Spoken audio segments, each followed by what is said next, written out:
Alors, si vous voulez bien, aujourd'hui, les Pirkei Avot, la suite en vérité du cours d'hier après-midi, tout simplement. Dans les Pirkei Avot, nous sommes arrivés ce Shabbat au deuxième chapitre et nous sommes arrêtés à la Mishnah 8 avec la lecture du Kehati. Rabbi Yochanan ben Zakkai a reçu la Torah de Hillel et de Shammai. Rabbi Yochanan ben Zakkai, pour la petite histoire, est celui qui va reconstruire le monde de la Torah après la destruction du deuxième temple, donc après 70. Deux endroits qui s'appellent Yavne. Et il va dire, Im lamata Torah Rabbe, si tu as étudié beaucoup de Torah, en l'honneur de l'anniversaire, voilà, la porte des brachot, si tu veux, Shalom Bayit, Parnassa, le Chinour, pour la Médina d'Israël, les Chayelim, les Chatoufim. Donc, des brachot. Si tu as étudié beaucoup de Torah, ne te renforce pas du bien comme si que tu n'avais pas eu l'obligation. C'est-à-dire, bon, bah, finalement, tu n'as rempli que ton obligation. Tu n'as fait que ton devoir, entre guillemets. Ton devoir était celui d'étudier. Donc, qu'il écarte de Sarta, parce que c'est pour cela que tu as été créé. Beaucoup de versets qui sont en référence avec cela, la Torah ne doit pas quitter ta bouche. D'accord? Qu'il écarte de Sarta, certains expliquent, c'est cité ici, c'est pour cela que tu as été créé. Les Shemkar Yatsata et Avir Olam, c'est pour cela que tu es sorti du ventre de ta mère. Donc, comme les Chachamim expliquent, que le Dieu a créé le monde en 6 jours. Le 6e jour, c'est marqué Yom HaShishi, le 6e. Alors que les autres, c'est marqué Yom Rishon, Yom Echad, Yom Sheni, etc. Alors, c'est marqué HaShishi. Dieu a fait une condition avec l'œuvre de la création. S'il reçoit la Torah, tant mieux. Sinon, il le ramène au monde de Tohu et Bohu. Donc finalement, c'est l'objectif même de la création, évidemment, de ce monde.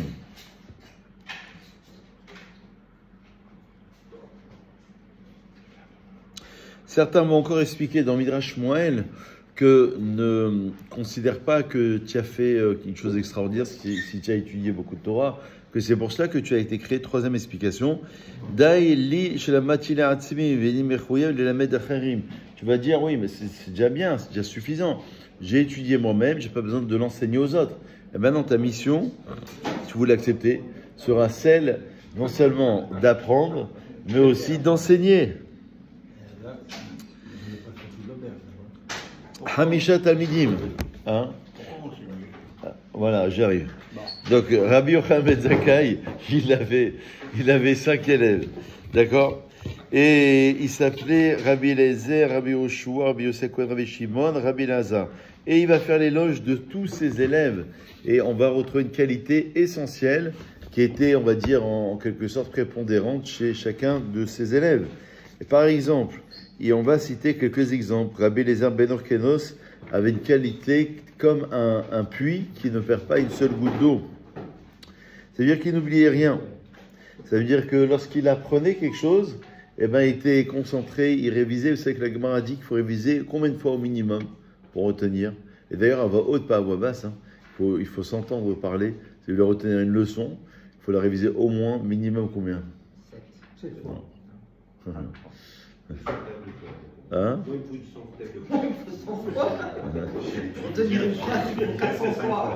Hein? Alors, le Talmud dit... Oui, il faut 150 fois pour j'arrive à comprendre. Déjà, pour expliquer longtemps, il faut Il comprend rapidement, mais il faut lui expliquer longtemps. Alors, en vérité, c'est 4 fois. C'est 4 fois, puisque on dit que Moshe Rabbeinu, Dieu lui enseignait la Torah une fois. Il enseignait ensuite à Aaron, après à ses enfants, et aux enfants d'Aaron, et ensuite aux 70 anciens. C'est un minimum syndical. Mais le Talmud, dans un autre passage, nous dit que ne ressemble pas à celui qui a appris 100 fois de celui qui a appris 101 fois. Parce qu'il a rajouté la divinité, la 101e fois, le divin, il a rajouté dans les 100 fois. Pourquoi? Parce que ça veut donc dire que tu vois les plus grands d'Israël, et jusqu'à le Raphaël Kanievski, par exemple, jusqu'à l'âge de, je ne sais plus quel âge il est mort, 93, je crois, ou 94, il étudiait constamment, alors qu'il avait fait 50 fois, 100 fois, 150 fois un tel passage. Parce que tu découvres de nouvelles choses, parce que ça te permet de mieux retenir, de mieux saisir, de mieux intégrer parfois. D'accord? Donc, on oublie rapidement, en vérité. quelques semaines, quelques heures, parfois quelques mois, et on oublie déjà l'enseignement qu'on a pu faire. Déjà d'une année à l'autre, les Pirkei Avot, on les fait, on les refait, on oublie parfois l'essence même. En tous les cas, voilà le minimum syndical, mais idéalement, il faudrait mettre le minuteur pour réviser. Parce qu'une fois, on ne comprend pas, il faut répéter. Exactement, c'est ça. On a besoin de revenir sur les... Alors, Rabbi Oshua, on faisait son éloge et on disait Ashrei Yonato. Rabbi Oshua, c'est marqué qu'il avait des midotes extraordinaires, à tel point qu'on faisait l'éloge de sa mère.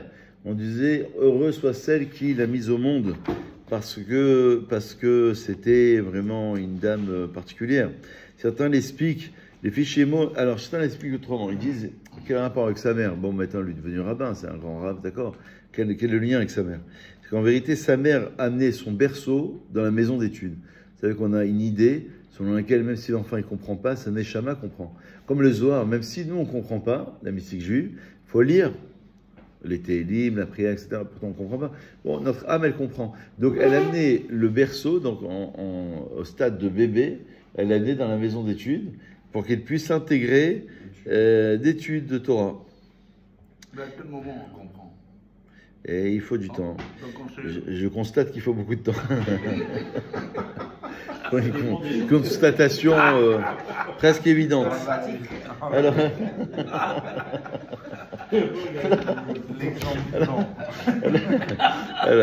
Rabbi Yossé disait, Chassid, il disait l'essentiel chez lui, donc chacun a une qualité vraiment différente.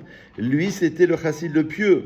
Le pieux, c'est quoi? La piété, on l'a dit hier soir au cours, celui qui va au-delà de son obligation. Ça veut dire qu'il y a ce qui est imposé par la loi, et lui, il va au-delà de ce qui est imposé.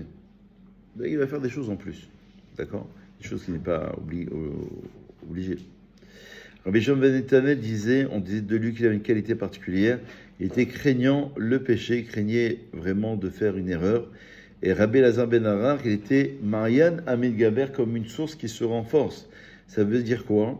Dans la traduction du Kéati, ça veut dire qu'il avait un intellect, il avait une compréhension très pointue, très affinée, il comprenait une chose à partir de notre enseignement, et il se renouvelait constamment.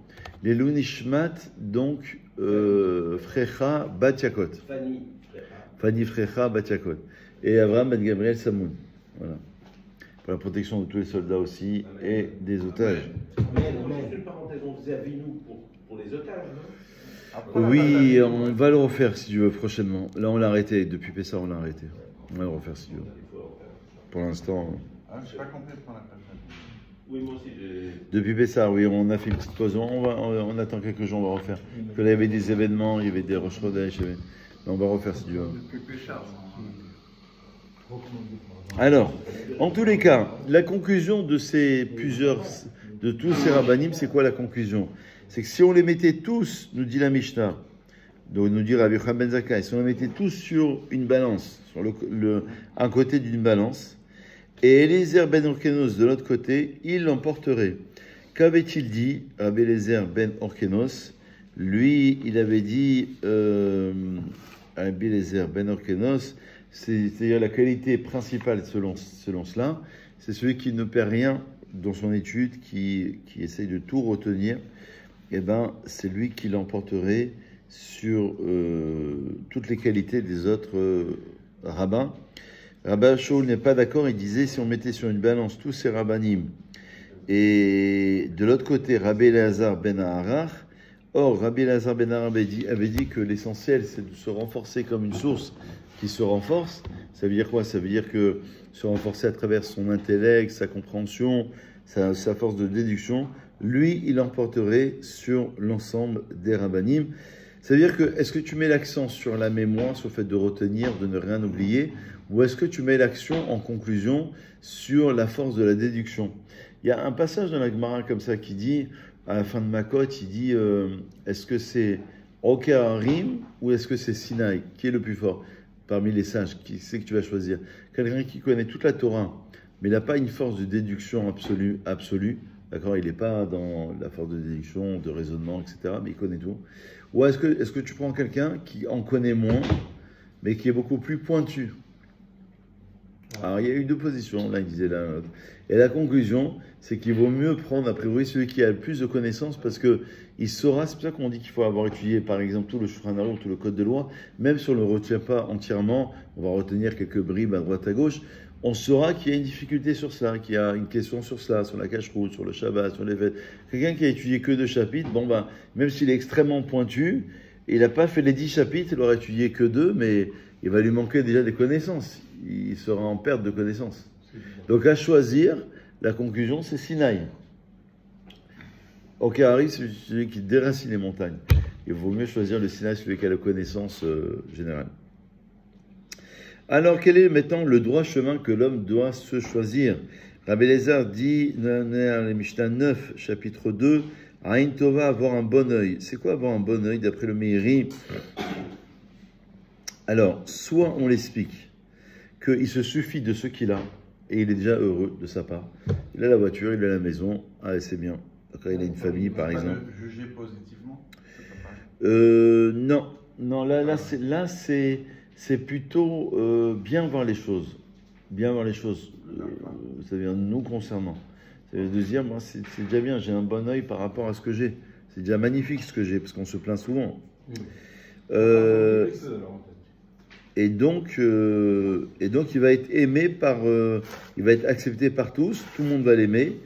Et il dit que l'amour, le côté social, l'amour général, il prévaut, si vous voulez, dans les midotes, d'après le Meiri. Ahavat ha'olam ou shoresh kol hamidot. L'amour du monde, c'est la racine de toutes les midotes, c'est extraordinaire. Donc pour lui, le plus important, c'est ça. C'est vrai que, franchement, si on a une bonne vue sur ça, ça change tout. Si tu es déjà heureux de... Ça, c'est la grande sagesse, finalement. De ce que Dieu t'apporte, de ce que Dieu t'a donné. Parce que parfois, on oublie, mais si on fait un retour en arrière, des 20 ans en arrière, tout ce qu'on a eu, pas de tout ce qu'on n'a pas eu, tout ce qu'on a eu, on remercie Hachem, voilà, j'ai eu ça, oui, c'est vrai que j'ai oublié, j'ai eu tel détail, et une fois je devais passer à la banque, et une fois c'était avec j'étais en vacances, une fois, et il refait, il dit, donc il y en a eu des bons moments quand même. Donc il faut avoir Aïn Tova, le bon œil. Rabbi Yoshua, il met l'accent, il dit non, c'est bien, mais ce n'est point suffisant. Lui, Rabbi Yoshua, il dit le plus important c'est Chaver Tov, c'est avoir un bon ami qui va le réprimander, qui va lui faire des reproches. D'ailleurs, on l'a lu hier dans la paracha, Ve'afta le'recha kamocha, tu aimeras ton prochain comme toi-même. Et Hillel disait, Rabbi Akiva disait, c'est le grand principe de la Torah. À partir du tu aimeras ton prochain comme toi-même, tu as toute la Torah. Alors c'est vrai qu'après on n'a pas le cache-route, filin et tout, mais en réalité ça va se rattacher, ça va être un élément déclencheur pour arriver à la pratique générale. Oui, parce que c'est kamocha. En plus c'est l'ereacha pour ton prochain. C'est tout ce qui appartient à ton prochain, même les biens. Et kamocha, on aurait pu dire ve'afta l'ereacha, point. J'aimerais ton prochain. Et il dit kamocha, c'est difficile. Donc qu'est-ce qu'on en déduit? Qu'il faut apprendre à s'aimer déjà. Qu'il y a des gens qui ne s'aiment pas. Ouais. Comme il a dit Rabbi Nachman de Breslev, il a dit pour Rosh Hashanah Kippour, il a dit il faut apprendre à pardonner quand on s'est fâché avec quelqu'un. Donc il faut aller Mechila, la plus grande personne, on avait dit, c'est celle qui va demander pardon, c'est pas celle qui attend le pardon. Et donc c'est de trouver la solution. Mais il dit Rabbi Nachman, il faut apprendre à se pardonner. Que parfois on s'en veut par rapport à telle chose. On a fait le jour anniversaire, c'est le temps du bilan aussi.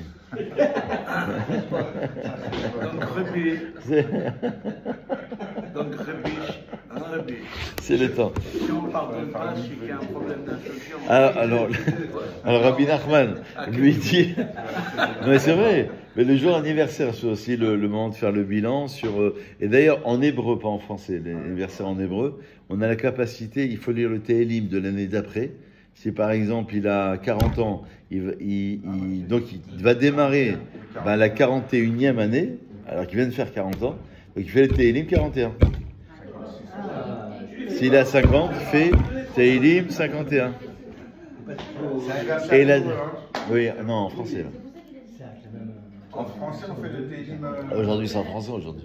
Oui, mais je dois faire des livres Ah ben en hébreu, nous. La date hébreu. La date hébraïque. La date hébraïque. Et la deuxième chose, c'est que le jour anniversaire, on dit que le mazal, il est grand, le mazal, ce jour-là. Il a un pouvoir de pouvoir bénir. Comme le hatan, beyom hatunato, ou beyom simchat libo. Comme le hatan, le marié, le jour de son mariage. Ou alors, la semaine dernière, on avait la Mila, le sandak, le jour de la Mila. Bon. Bon, en tous les cas, lui, il a dit, le principal, c'est ça. Donc, on en a mis déjà deux. Le 1er juin. 1er juin. Alors, il a dit, Rabbi Eliezer, il a dit, il est censé avoir un bon oeil, de se suffire de ce que l'on a.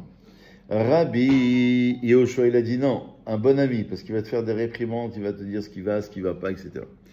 Rabbi Yossé à Kohen, Rabbi Yossé, il va te dire, chacun est un bon voisin, parce qu'on est influencé par son voisinage. Il faut aimer les gens, mais on est aussi influencé par ce qui se passe autour de nous. Et il dit, il faut s'efforcer. Bon, c'est compliqué d'avoir des bons voisins, parce que quand tu choisis un appartement, c'est pas évident, quoi. Tu choisis pas forcément les... Bon, on va dire, tu choisis le quartier, on va dire, ouais, tu choisis peut-être l'environnement, tu choisis un peu plus léger ou un peu plus... Bon, je trouve que concrètement, c'est pas évident, quoi. Ou alors, tu choisis au moins tes connaissances parmi ses voisins, parce que tu vas te laisser influencer. S'il va jouer au casino tous les soirs, allez bien jouer avec moi, et un soir, tu vas flancher. Il habitait où, le rabbi qui a manqué, là? Et je sais pas. Rabbi Shimon. Rabbi Shimon. Alors, Rabbi Shimon disait Aro et Tanolad. Et il dit le plus important, c'est de voir ce qui va naître de ses actions. C'est-à-dire que si je fais telle chose aujourd'hui, je calcule un peu de me dire oui, mais attends, regarde les préjudices que tu risques d'avoir. Rabbi Elazar disait Leftov, non, le meilleur c'est un bon cœur. Et il dit parce que toutes les midotes c'est le cœur. Donc le cœur concentre tout. Au niveau médical aussi, ça. Le cœur c'est le, comment on pourrait dire, la pompe, voilà. Et on va faire l'inverse. Quel est le chemin que l'homme duquel il doit s'écarter? Et bien sûr, on a compris l'inverse. Rabbi Eliezer va dire un mauvais œil. Mauvais œil, c'est la jalousie. Il ne se suffit pas de ce qu'il a. Au contraire, il est dans une recherche permanente de dire ah, mais lui, il a acheté une nouvelle voiture, mais pourquoi moi je ne peux pas acheter une nouvelle voiture? Donc lui, il n'est jamais heureux, parce qu'il est toujours dans une attente, il est toujours dans une recherche, et toujours dans une interrogation, de se dire oui, mais j'ai pas ça. Donc, c'est la sagesse. Rabbi Yoshua va dire Chaver Ra, un mauvais voisin, un mauvais ami, ou un mauvais voisin le prochain, c'est-à-dire qu'il va se laisser influencer, et donc il dit ça c'est une mida absolue de laquelle il doit s'écarter. Quel est l'inverse de ne pas voir ce qui va naître on a dit tout à l'heure, le bon chemin, c'est de voir précisément qu'est-ce qui va naître à partir de ses actions. Et il dit l'inverse, c'est celui qui emprunte de l'argent et qui ne rembourse pas. Il n'a pas été assez prévoyant. Si tu rembourses, il faut que tu puisses... tu empruntes, il faut que tu puisses rembourser. Et il dit, celui qui emprunte d'un homme, c'est comme si il empruntait de Dieu. Et non seulement il se met à défaut vis-à-vis de son prochain, parce qu'il savait qu'il n'avait pas l'argent pour le rembourser, donc il n'aurait pas dû emprunter. Et il dit, mais tu mets à défaut Dieu. Quel rapport Dieu là-dedans? Parce qu'il y a un verset qui dit que celui qui emprunte d'un homme, c'est comme si il empruntait de Dieu. Parce que Dieu, il va devoir refaire tout le système du prêt, de cet argent qui circule de Réhouven à Shimon jusqu'à Gad, jusqu'à un, et ça doit faire tout le tour. Donc il faut retrouver tout le système. Donc quelque part, Dieu est mis à tort dans ce système. Rabbi Elazar disait, lèvera un mauvais cœur, et voilà un petit peu les midotes essentielles selon ces chachamim. La Mishnah 10 du deuxième chapitre, encore 5 minutes, après on s'arrête. Le Rabbi Eliezer, il disait que l'honneur de ton ami te soit aussi important que le tien. C'est-à-dire, de la même manière que tu dois faire attention à ton honneur principal, d'accord, personnel, pardon, ainsi tu dois faire attention de ne pas blesser l'honneur qui est dû à ton ami. D'après Mirash Shmuel, si quelqu'un voit qu'il a blessé son ami, eh ben, il doit considérer, d'après ce midrash, comme si qu'il avait blessé lui-même.